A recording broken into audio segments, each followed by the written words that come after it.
Yes, moving forward, ladies and gentlemen, both here in Bangkok and also from afar. The next speaker, he will delve into the balance of maintaining high nutritional quality in aquafeed through affecting drying techniques. Well, presentation promises us to offer insights in overcoming the hurdles faced in the aquafeed industry. The warm welcome goes to Michel Pereira. He's the Global Application Manager for Aqua and Pet, Antritz, Feeds and Biofuel. So let's welcome him with a big round of applause here on stage.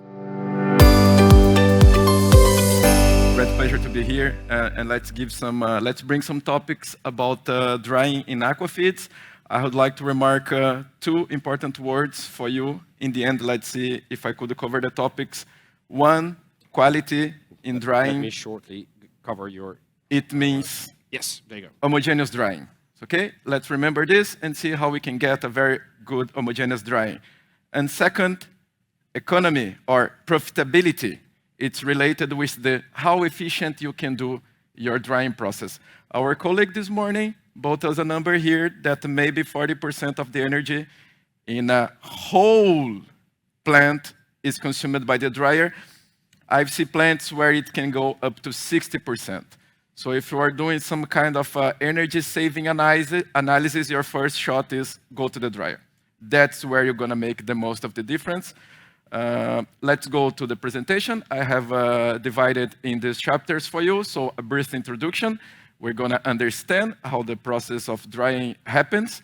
A little bit of the process parameters that we can play around to have our good process. Then what I just told you, the quality, which means homogeneity drying, and also the homogeneity drying will bring you the profitability and lead for a short conclusion.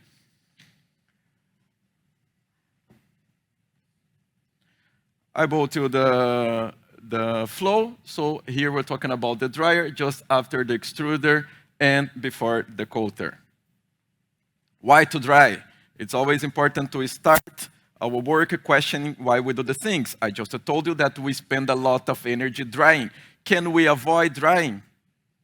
I don't think so. It's really difficult to handle the product after it leaves the extruder. As you know, it's fluffy, and if you just create a big clump of product, if you try to convey it or move it around the factory in some way. So this is one of the reasons, but the main reason is we wanted to increase the life of the product.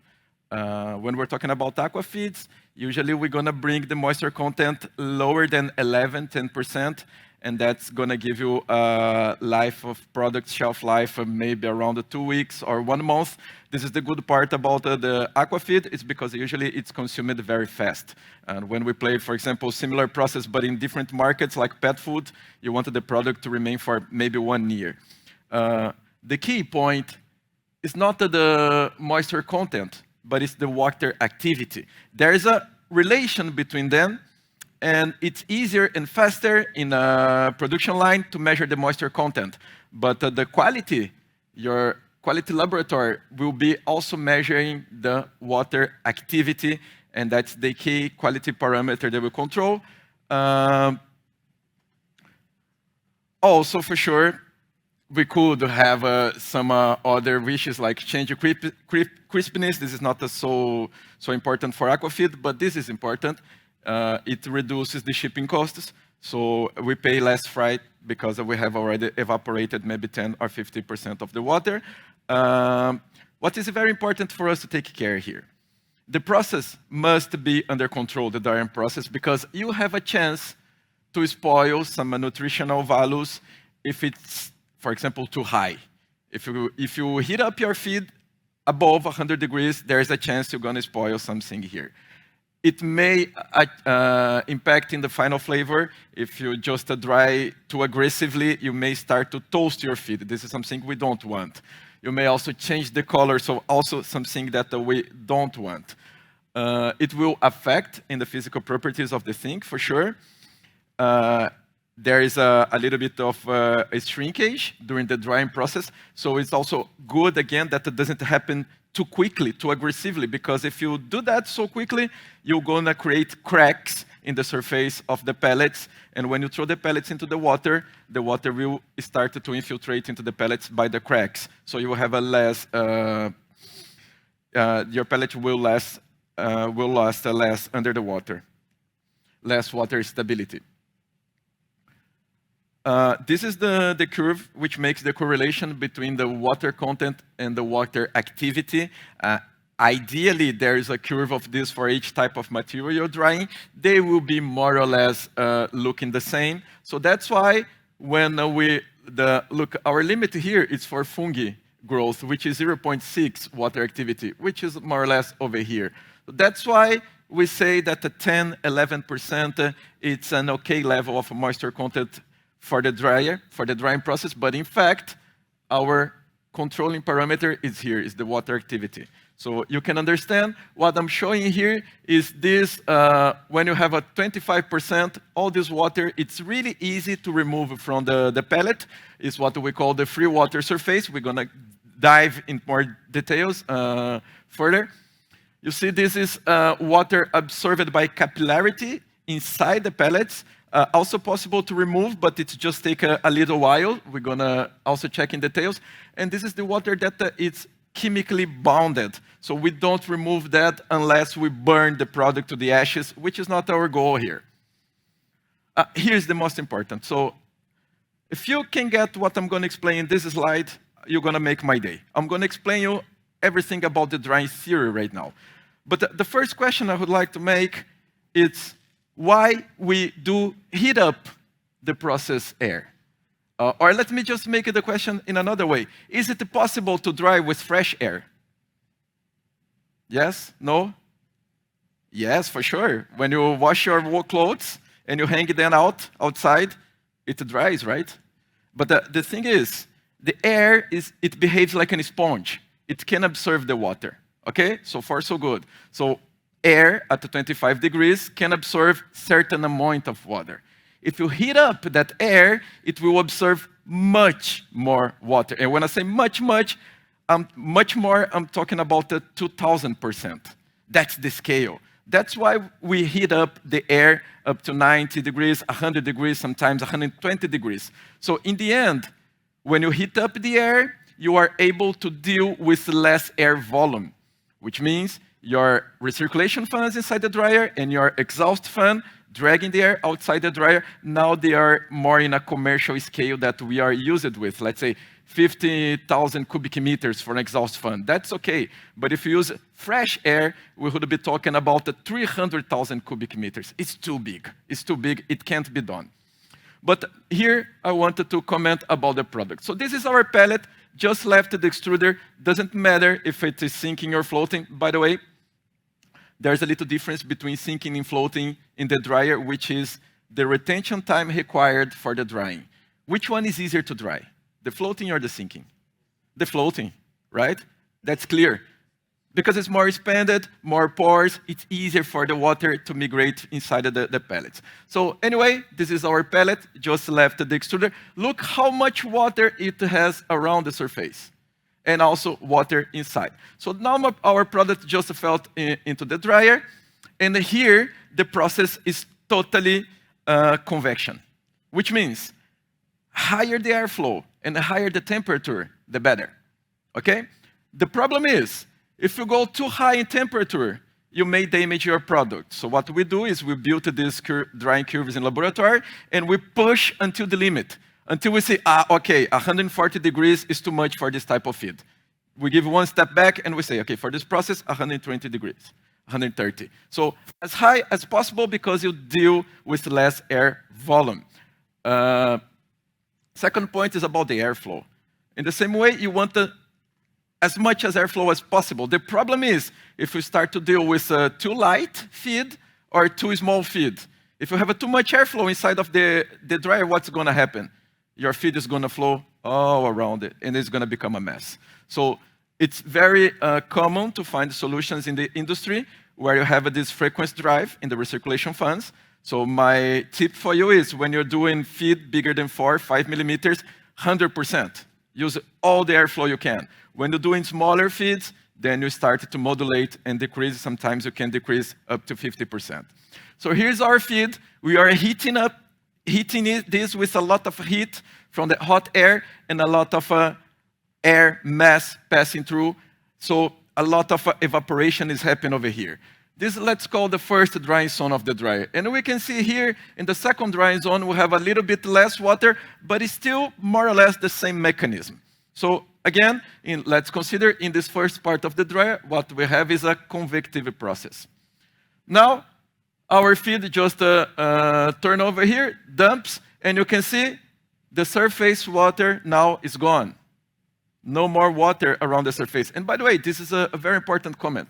When you are in this stage, that you have so much free water around the surface, and this is a common mistake in the industry, you can heat the product with a very high temperature, let's say 120 degrees, but the product itself will not reach 120 degrees because the energy is being used to evaporate the water, not to heat the product. Until this point. This point, there's no more, let's call a shield, a protective shield of water. So here is the time when you should decrease the process temperature. Because if you don't, you start to heat up the product, and this is a loss. Because we're talking about drying, we're not talking about heating the product, okay? So first comment, here we start to decrease the product temperature. Second, can you see that here I was working with one layer, and here I'm working with 2 layers? Why? Because here, in this stage, the mechanism of dryer, because there's no more free water around the pellet and just water inside the pellet, it changes to a mechanism called diffusion. So diffusion is ruled by how quick the water can move inside the particle, and this is mainly related with the physical properties of the feed, and resume with the capillarity you can find inside. So what we want in this second stage of the dryer is the longest retention time we can give. Not so important anymore the air speed or the air temperature, but the retention time. That's why I can run with a higher bed depth. It will affect the behavior of the circulation fan. You can see it's a bigger pressure difference here. So it's less airflow, doesn't matter. What we want is to give more retention time to the product. You got the point? Okay, let's move forward, I'm happy. This is what we build up in the laboratory. So let's say you want me to size the dryer for you. I never have dried aquafeed before, so I have no experience. You're going to send a sample for me to my laboratory, and I will just build up this curve for you. So first thing, I decided a given constant temperature. Let's just guess, for this specific case here, I selected 100 degrees, just to make it easy. So we're going to use process air at 100 degrees here, and we're going to feed my bench dryer, which has load cells, and it can measure the difference in weight. So what we see here is for the 5 or 6 minutes, there is no variation in the weight, which means there is no evaporation happening, just because you shipped your feed here from Asia to Brazil, and when I started to do my work, it's cold. So this is what we call the warming up. But in your extrusion line, this is non-existence, okay? Because the feed comes hot enough from the extruder. We can imagine it comes from 80 degrees or maybe 100 degrees sometimes. So the warming up is just in a laboratory case. In your real production line, you can skip this part. This is the constant rate, and this is the first and second drying zones, which I show you here in the dryer. So this is where the highest evaporation rate is happening. So as much as airflow we can do here to remove that water that we just evaporate better. Until this point, which we call the critical content. Critical content is exactly when the surface water is gone, and now you just have a water inside the pellet. Here is the point where we change the mechanism from convective to diffusion. And here, in the end, this drying rate is much slower than that. You can see we evaporate water in a lower rate than what we do here. That's why it's called decrease in rate. Okay, so this is the drying curve explained. We're basically going to do this for each and every type of product, change the type of product, change the type of the size of the feed. But also it's important for you to understand is the behavior of the product temperature inside the dryer. Because let's just guess it's 80 degrees over here. So the feed dumps into the dryer at 80 degrees. Something very magical is happening here. You can see we have a loss of temperature in the beginning of the drying process. It's puzzling to justify that because we are working with air at 100 degrees and somehow our feed that was at 80 degrees lost the temperature.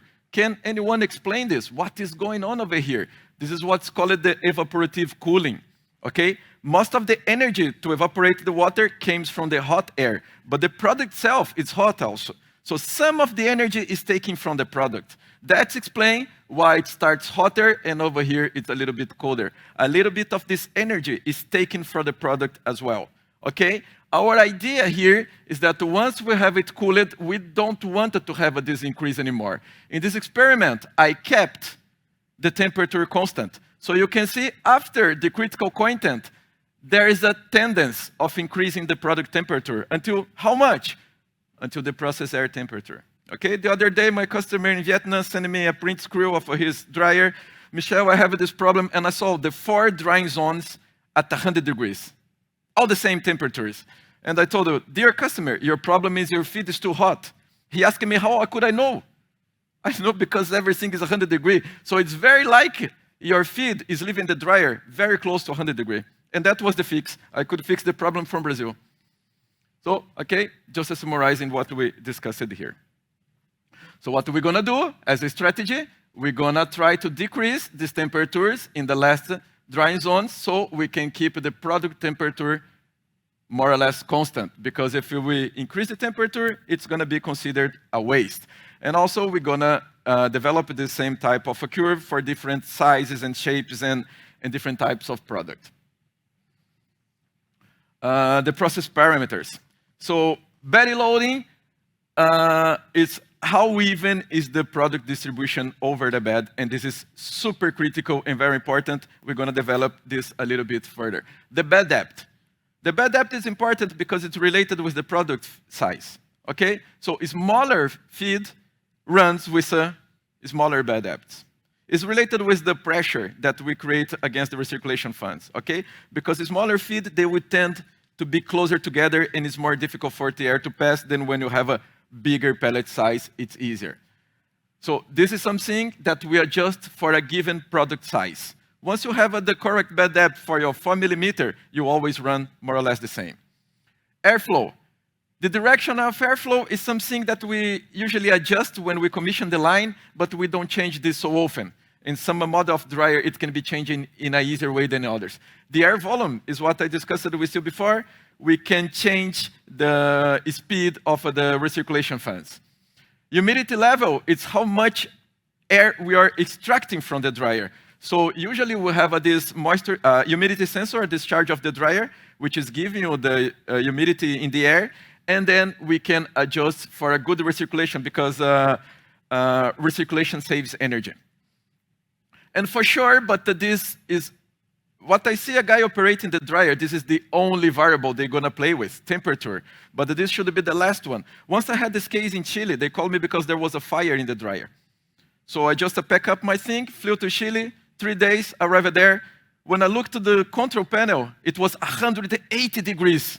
And I say, what is going on here? 180 degrees and no drying. And my friend say, it's not drying, it's something else. So then I took a look at the dryer. Guess what was the problem? The exhaust damper was completely closed. So it was recirculating 100% of the air, which means once it gets saturated, no more drying. You can put 200 degrees over there. And that was the case. They had a fire. So open the damper, fix the problem, 15 minutes, come back home. This is what I told you about even loading. So you need it to be very even so you can have an even distribution of the air. Okay? If you have something like this and you collect a sample here in the left side, in the middle, and in the right, you will realize here is more dry than there, just because it's easier for the air to pass here. Okay? And this is what you get in a vertical dry. I'm not getting in details with this, but we can develop in a particular way if you want that later. Also, how we control the retention time. Usually we have these level sensors. The retention time and the bed depth, they are related. So either one or the other, you should measure and control. the airflow direction. Usually we're going to do in one drying zone, let's say upflow, and then the next one we're going to invert to do downflow. Just because if you do upflow, you have a tendency to dry more in this part. So in the next one, you will try to fix it and dry a little bit more in the top one, just to have this homogeneous drying. This is what I told you about the recirculation fans. Usually the recirculation fans that you can see here in this cross-section, they will have a frequency drive, so you can adjust. Come back. And that's what I just told you. Wrong button. That for 4 to 5 millimeters, you can always use 100% of your, unless you just oversize it. And here is the moisture sensor that we install over here. When I started to work with dryers 15 years ago, we didn't have this gauge. So my job was to really go there in the top of the dryer and measure manually. And then I could fix. But I could fix once in a year. When you have something like this, you can fix every day. So basically, you have 2 fixes in a year. One is for the winter time, one is for the summertime. So it helps you to always have the most homogeneous, the most optimized process. And what we discussed before about the process temperatures, you will tend to use decreasing process temperatures. A short example here about the quality, about homogeneity, how it affects the quality. This is a dryer, it's an example from a dryer I did start up. So I knew it used to make good results. 1 year later, customer sends me a mail, Michel, I'm getting too much dispersion here. I'm getting more than 1.3, and I adjusted the machine for less than 0.5.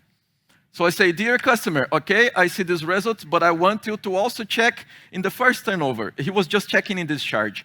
So go in the first turnover and do the same moisture analysis, and let's discover if the problem starts in the first one or just in the second bed. And here we can see that the problem already started in the first bed. So we have more than 1% or 1% here in the first one.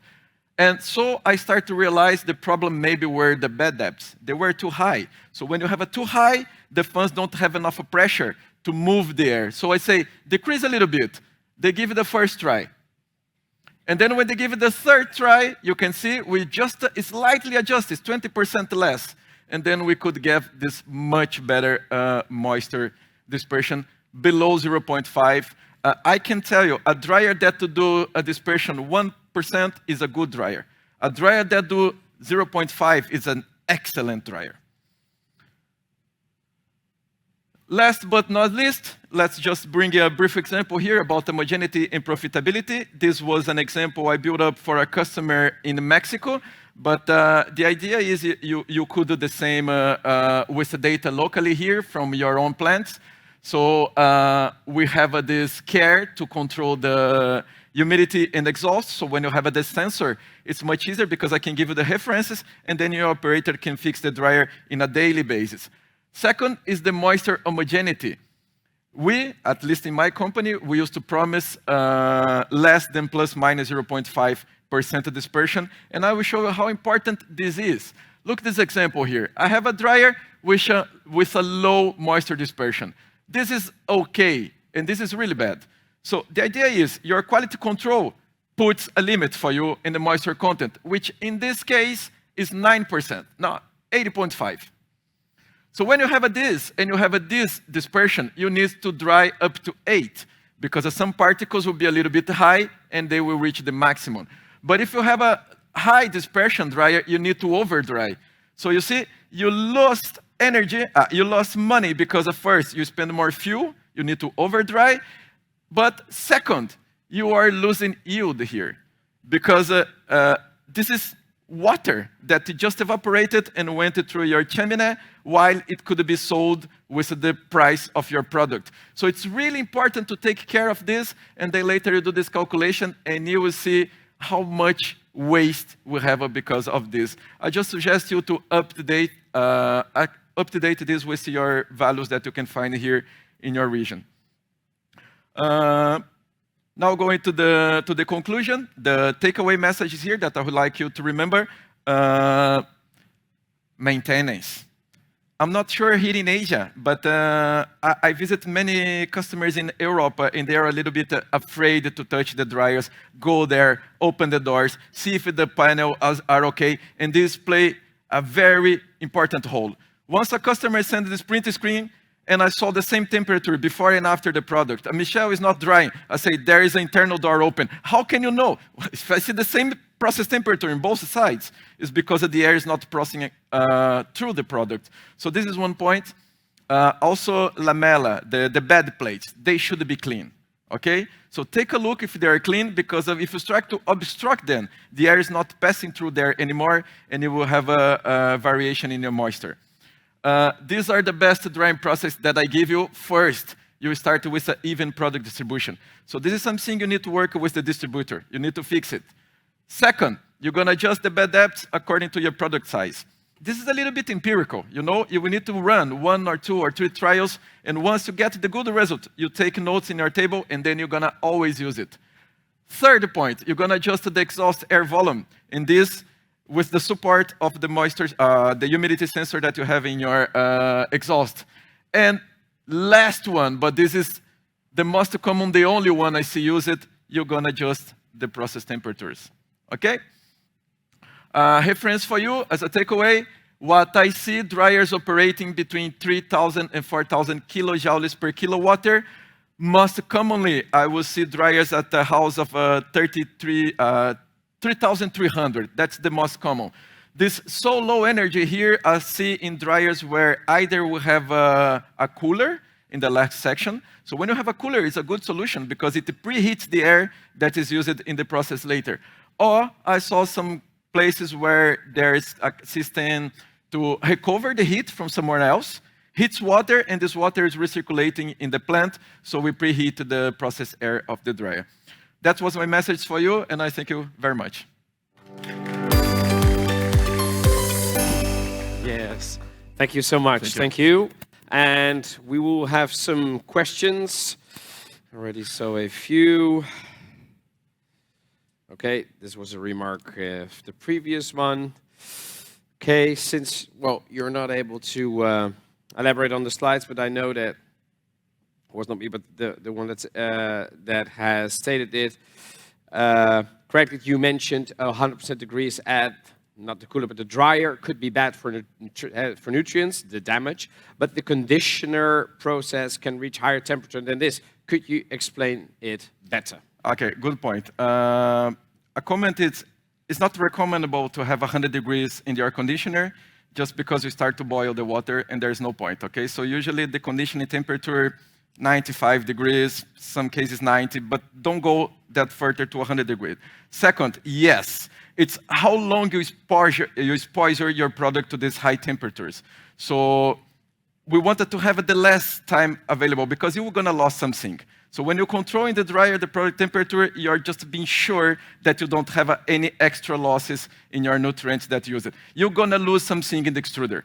That's why we just gave the advice in the morning. You don't do your enzymes or whatever before the extruder. You do this after. Right. Let's proceed. Also 3 times liked.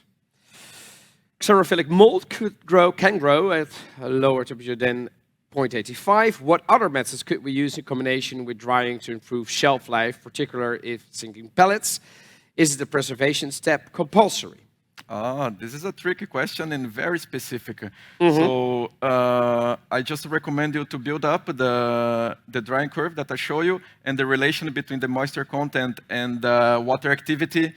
And if it gives you the result as 7% moisture content, there is no escape. You will need to dry up to 7% moisture content. Okay.